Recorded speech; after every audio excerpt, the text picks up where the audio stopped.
And what we're saying is the Conservatives are the largest party. Note, they don't have an overall majority at this stage. This was not the result that Theresa May wanted.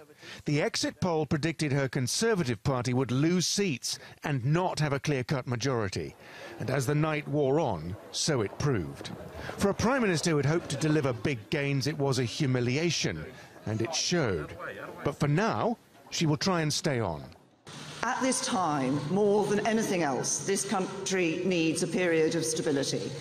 And if, as the indications have shown, if this is correct, that the Conservative Party has won the most seats and probably the most votes, then it will be incumbent on us to ensure that we have that period of stability, and that is exactly what we will do. The promise of new political uncertainty had an immediate effect on the financial markets. The British pound plummeted in value against the dollar. The main opposition party under Jeremy Corbyn did well. It was a vindication for his promise of high tax and spend policies and his populist campaigning style. People have said they've had quite enough of austerity politics. They've had quite enough of cuts in public expenditure, underfunding our health service, underfunding our schools and our education service, and not giving our young people the chance they deserve in our society. His appeal to young first-time voters with a promise to get rid of student fees seems to have worked. I don't know if it's going to change how much it's going to change, but as long as they don't have a majority vote, then it's looking quite good for Labour. Big-hitting and normally talkative Conservatives look decidedly sheepish. Early days, it's early days, and Theresa May's future as the leader of the Conservatives could now be in real doubt. This election was meant to focus on Brexit, but the result could mean a hung parliament and days, if not weeks, of confusion. Brexit talks may have to wait. The UK faces big decisions, and this result means it may not have a strong government to make them. Well, we have correspondents around the UK, including Simon McGregor-Wood in London and Francis Collings in Edinburgh. Let's go to Simon first. Simon, a complete disaster for the Conservatives and Theresa May in particular. What went wrong for them? Well, that's probably the question that is being discussed as we speak at Conservative Party central headquarters, which is a few hundred yards from where I'm standing, which is where Theresa May headed after she took in her constituency count out in Maidenhead, where she is the serving MP. I think there are going to be some very difficult questions. I think this failure to deliver this 100-seat majority that she was encouraged to believe that she could get is going to be laid firmly and squarely at her door. I think people in the Conservative Party didn't like the way the policies were presented. They didn't like some of the policies. And it was pretty clear early on, John, that she was failing personally to connect with the voter. She wasn't comfortable on the streets. She didn't have the common touch. And I think the problem for her is that the failure of this Conservative Party to win this election confidently is now being seen very much as a personal failure. And there's all sorts of speculation about whether or not she can survive as the leader of the Conservative Party and the Prime Minister. And in complete contrast, Jeremy Corbyn, the Labour leader, who'd been written off before the campaign began, actually had a very good campaign, and Labour seemed to have made some gains. They do. We don't know the final numbers yet, but it looks like they've picked up at least 35 seats or thereabouts. The Conservative have lost at least a dozen. So for a guy who was considered to be a no-hoper, who was going to be obliterated, who was expected to have there'd be the brunt of another leadership campaign to get rid of him by disgruntled Labour MPs, what a turnaround. A complete contrast to Theresa May's campaign experience. Popular policies, well presented, people thought he was genuine and honest. There were some doubts about whether he can pay for all these extravagant promises to spend money on the health service and education and people's wages in the public sector, etc., etc. But, you know, people thought that he meant it, and he had a very, very good common touch with people. Some of his campaign rallies were big and energetic, and the big thing, John, the big thing is that I think he successfully connected with young people.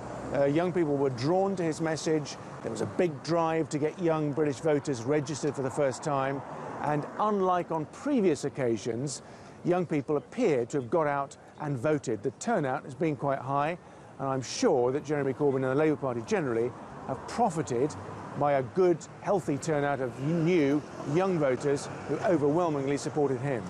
Despite that, of course, he won't have enough seats to govern, certainly not without going into coalition. Theresa May, as we've said, hasn't got enough for a working majority either. It all seems a bit of a mess. What happens now?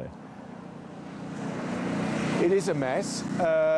Theresa May will be taking some solace from the fact that she remains the leader of the largest party in the House of Commons, and as the serving Prime Minister, she will be given first crack of the whip to try and form a government. Now, the early indications are that she's going to try and stay on and do that unless there's a real internal revolt. And mathematically, she can do that if she recruits the help of a small party from Northern Ireland, the Democratic Unionist Party. They have around 10 members of the Parliament in Westminster. If she can cut a deal with them, mathematically she could have a very slender majority.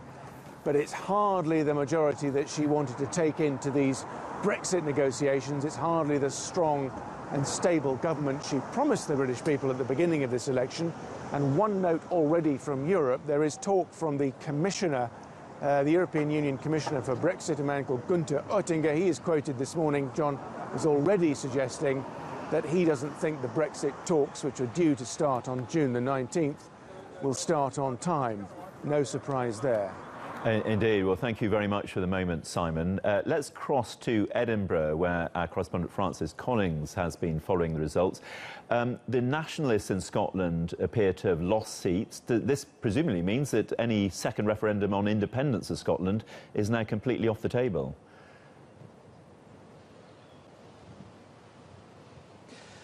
It does seem that way, John. Certainly there was momentum for the Scottish National Party 2 years ago when they had that unprecedented result, winning 56 out of the 59 seats here. They're down some 21 seats from that result. And the momentum that they garnered in the years after the first independence referendum in 2014 now seems to have slowed somewhat. It has all been all about the possibility of another independence referendum.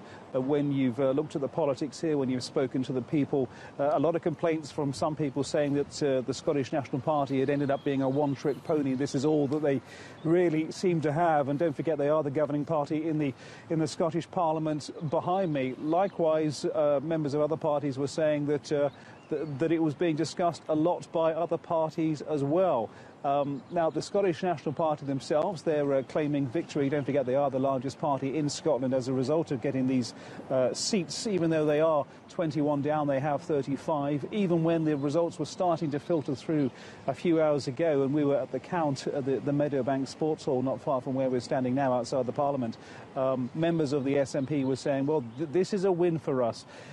Compared to previous years, if you compare it to their political history, it is a big win. But if you compare it to 2 years ago, no, momentum has slowed. Independence referendum 2 does seem to be off the table for now, and they're down by 35 seats. And it's quite a drop, and it's something which they didn't expect, and a lot of their supporters we spoke to certainly didn't expect. But they could now have the role of kingmakers. Is there any suggestion at this stage that the SNP would be prepared to work with either Labour or the Conservatives in Westminster?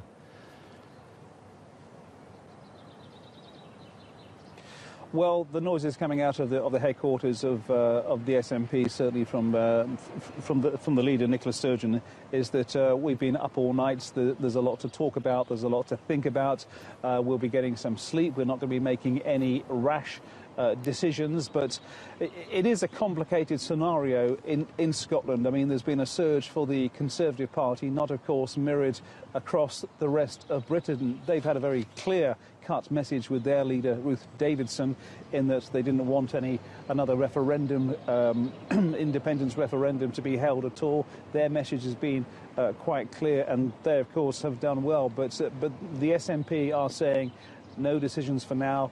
We're going to take stock, we're going to talk, we're going to consult, and doing nothing in a hurry, effectively, is the message, John. Francis Collings in